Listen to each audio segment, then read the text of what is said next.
Hi guys. In the last video, I talked about a software called Pure Data, and we're going to be looking at the same software, but this is a project that I've made. It's just a simple drum machine. And let's take a look at it, and I'm going to go through and explain how this works. In the previous video, I did a little bit more explanation of what the software is, so you should take a look at that if you haven't seen that one. Okay, and here we are in PD. This is my drum machine. Let's test it.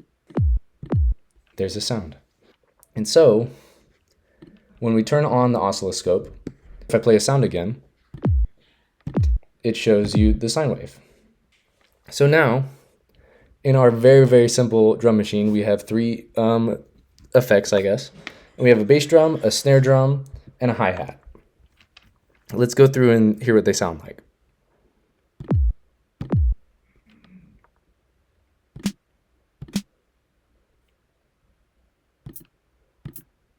And so each of those four sounds are made through these processes, just following underneath them. Up here is a random number generator. And let's just go through the whole thing. You have a metronome clock at the rate of 100, a random number picker, and then a output selector.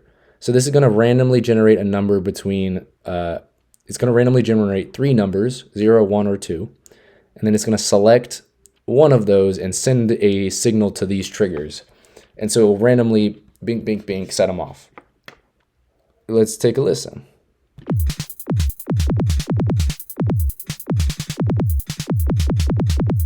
And see, there you go. There's your simple beat machine. Let's try a different, let's change the percentage. Let's just mess around with it to see if we can figure out what this is. Let's do a 22% change, maybe, if I'm correct. And we'll change the seed as well to be 654. And see if you can notice the difference.